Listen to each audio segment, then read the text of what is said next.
নমস্কার বন্ধুরা, আরেকটি নতুন রেসিপির সঙ্গে আপনাদের সবাইকে জানাচ্ছি তনুজাস কুকিং ক্রিয়েশন চ্যানেলে স্বাগত। আজকে আপনাদের সঙ্গে চিকেন কারি রেসিপি শেয়ার করব। চিকেন কিন্তু আমরা সবাই অনেক রকমভাবেই রান্না করে খেয়েছি। একবার অবশ্যই এইভাবে চিকেন কারিটা তৈরি করে দেখবেন, খেতে কিন্তু দুর্দান্ত লাগে। আশা করছি রেসিপিটি আপনাদের ভালো লাগবে। ভিডিওটি ভালো লাগলে আমার চ্যানেলটিকে সাবস্ক্রাইব করে রাখবেন, আর পরবর্তী ভিডিও পাওয়ার জন্য নোটিফিকেশন বেল বাটনটি অবশ্যই প্রেস করে রাখবেন। তাহলে বন্ধুরা আপনাদের কাছে প্রত্যেক দিনের নতুন নতুন রেসিপির আপডেট পৌঁছে যাবে। তো দেখুন বন্ধুরা, এখানে একটা কড়াই বসিয়ে দিলাম। কড়াই বসিয়ে 3 টেবিল স্পুন দিয়ে দিলাম সরিষার তেল। তেলটা ভালোভাবে গরম করে নিয়েছি। এবার 3 থেকে 4টা আলু এভাবে কেটে দিয়ে দিলাম। এবার অল্প একটু নুন এবং হলুদ দিয়ে আলুগুলিকে লাল লাল করে ভেজে নিতে হবে। চুলার আঁচটাকে লো টু মিডিয়ামে রেখে ভালোভাবে আলুগুলি ভেজে নেব। দেখুন আলুগুলি ভাজা হয়ে গেছে, এবার নামিয়ে নিচ্ছি। আর সরিষার তেলে কিন্তু মাংস রান্না করলে খেতে কিন্তু দুর্দান্ত লাগে। তো সবগুলি আলু নামিয়ে নিলাম। এবার সেম তেলের মধ্যে আস্ত এলাচ, দারচিনি এবং গোলমরিচ দিয়ে দিলাম। তারপর একটা তেজপাতা দিয়ে দিচ্ছি। তেজপাতাটাকে মাঝখান থেকে কেটে দিয়ে দিলাম।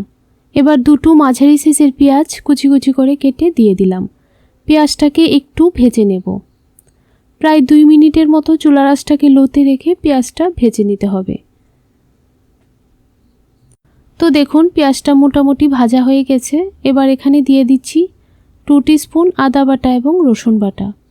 আদা এবং রসুন আমি একসঙ্গে দুটোই বেটে নিয়েছি। এবার পরিমাণ মতো দিয়ে দেব লঙ্কা বাটা। এখানে আমি কাঁচা লঙ্কা এবং শুকনো লঙ্কা একসঙ্গে শিলনোড়ায় বেটে নিয়েছি। ঝালটা অবশ্যই আপনাদের টেস্ট অনুযায়ী বুঝে দিয়ে দেবেন। এবার ভালো করে মশলাটাকে পেঁয়াজের সঙ্গে কষিয়ে নিতে হবে। মশলা থেকে যেন কাঁচা ভাবটা চলে যায়। প্রায় 1 থেকে 2 মিনিট সময় নিয়ে ভালো করে মশলাটা কষিয়ে নিয়েছি। এবার কষানো মশলার মধ্যে দিয়ে দিচ্ছি 1 টিস্পুন হলুদ গুঁড়ো, 1/2 টিস্পুন ধনে গুঁড়ো, 1/2 টিস্পুন জিরে গুঁড়ো। আবারও মশলার সঙ্গে ভালোভাবে গুঁড়ো মশলাগুলিকে কষিয়ে নিতে হবে। আর মশলাটা যত কষাবেন মাংসের টেস্ট কিন্তু ততই বাড়বে। মশলাটা কষানো হয়ে গেছে, এবার মাংসগুলি দিয়ে দিলাম। এখানে আমি 500 গ্রাম মাংস ভালোভাবে ধুয়ে পরিষ্কার করে নিয়েছি। মাংসটাকে মশলার সঙ্গে ভালোভাবে কষিয়ে নিতে হবে। চুলার আঁচটাকে লো টু মিডিয়ামে রেখে ভালোভাবে মাংসটা কষিয়ে নিচ্ছি।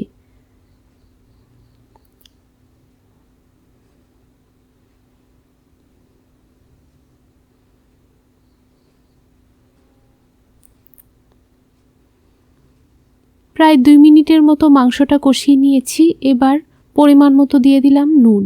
নুনটা অবশ্যই আপনাদের টেস্ট অনুযায়ী বুঝে দিয়ে দেবেন। নুনটা দিয়ে ভালোভাবে মাংসের সঙ্গে মিশিয়ে নিচ্ছি। আর কালারটাও দেখুন কত সুন্দর এসেছে, দেখতে কিন্তু খুবই ভালো লাগছে।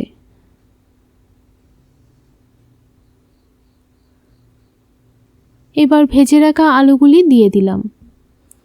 আর আপনারা চাইলে আলু ছাড়াও মাংস রান্না করতে পারেন, তাহলেও খেতে খুব ভালো লাগে।